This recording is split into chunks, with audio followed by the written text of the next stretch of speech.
Hi there. In this lecture we see Bobby Fischer playing against William Addison in the 1957 58th US Open, round 11. We see e4, c6, and now Fischer actually chooses knight c3.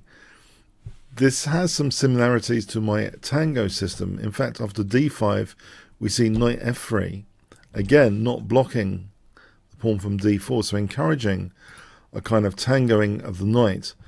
It seems, if you check the databases, not many opponents actually played d4, not one I found, but maybe the idea Fischer has is to tango the knight. So we do have the knight's tango arising from this variation. But in this game we see d takes e4, knight takes e4, and now knight f6. And this can be a very scary variation where black is accepting double pawns, and Fischer does accept that, knight takes, e takes, a very interesting imbalance.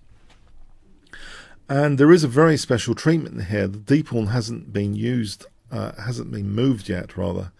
And Fischer actually plays bishop c4, and we have bishop d6. And now one of the most accurate moves in the position is played. If we consider that white might want to accelerate the situation into an endgame because of these double pawns, white has a pawn majority over here. And if we can accelerate to an endgame when the opponent has double pawns, then the upsides of the dynamic play, the same amount of files, the D and E file pressure that black has potentially, is less relevant. It's more about the structure. And in fact, Fischer does play queen e2 check. This does seem the most technically accurate move, if a little bit dull. There has been a case where Fischer has later used d4 as well, by the way. But queen e2 in this game, and we see queen e7, and Fischer just accelerates to an endgame. King takes, and now d4, bishop f5. The bishop drops back to protect c2. Rook e8, bishop e3 shielding the king, king f8. So black's dynamic play is limited when the queens are off like this, and white castles queenside. Knight d7, c4, rook a d8, and now bishop c2. Trying to get rid of the bishop pair that black has. Black actually obliges. If black didn't, there's moves like knight h4 to f5 perhaps to consider. So bishop takes c2, king takes, and we see f5. Rook h e1, f4. Is this too ambitious from black? Pawns don't go backwards. Bishop d2, knight f6. And now a very, very interesting, powerful move from Fischer, which you might think is just a bit unwise in some respects. Guess what Fischer played in this position? If I give you 5 seconds to pause the video. It is actually rather brilliant and simple. Okay, it's knight e5. Yeah, this, hits the pawn by blocking the bishop from f4. Black played g5. The thing is, the key point is, if bishop takes, d takes, it seems for a moment that knight g4 is awkward for this e pawn and f2. It looks like, a classic double attack. But h3 is possible here, believe it or not. And if knight takes, then bishop b4 check is vicious. After rook takes e5, black's just busted here. For example, like this, just getting back row mated, or being a piece down. Yeah, so that's one vicious variation. And additionally, if knight takes f2, believe it or not, check, white just exchanges off a pair of rooks and now plays this. And this is unfortunate for the knight. What does the knight do here? Give itself up. If knight d3, then rook d3, rook d1, pardon me. So munch d3 pretty shortly. Nasty pin. Yeah, so this is quite far-sighted, this knight e5.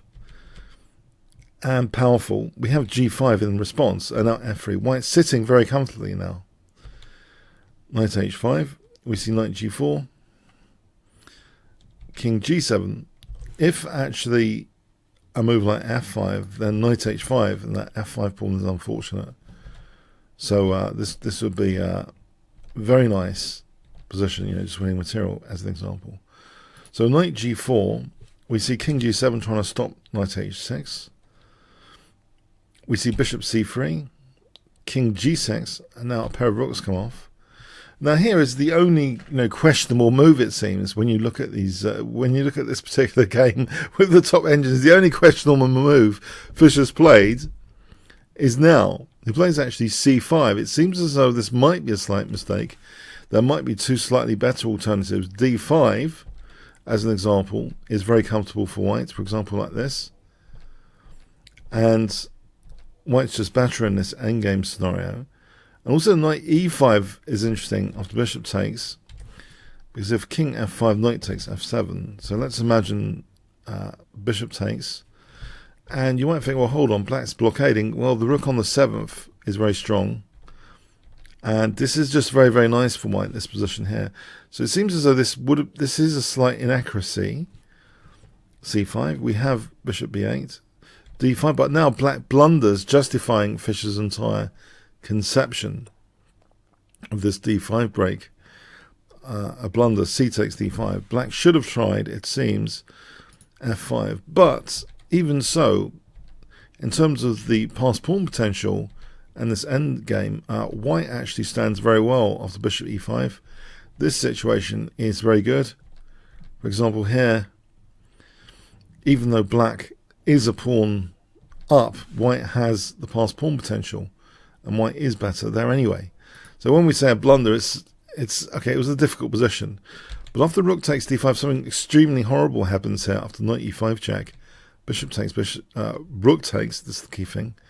Now knight f6. In fact, here, can you see what Fischer does, which is pretty instructive for endgame play? If I give you 5 seconds to pause the video. What would be the plan, do you think? Okay, in a nutshell, the plan is to dominate the knight. We can do that by taking and then bishop e5, and the knight's been dominated by the bishop. We see king h5, king d3, g4. This is pretty sad that black's trying to create some sort of passed pawn. Fischer can ignore the situation and just get on with creating a dangerous passed pawn himself.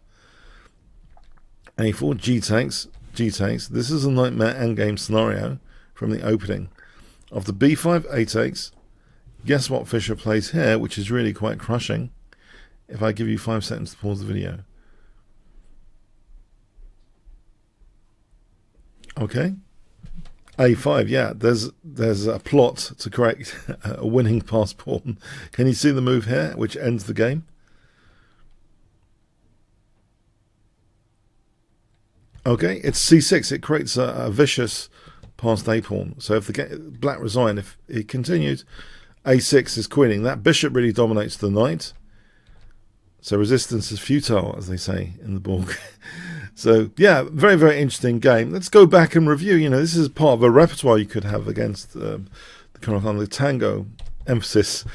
But yeah, unfortunately, we never got to see d4 from any opponent. They weren't brave enough for d4. Most of Fischer's opponents, they played something else like d takes e4.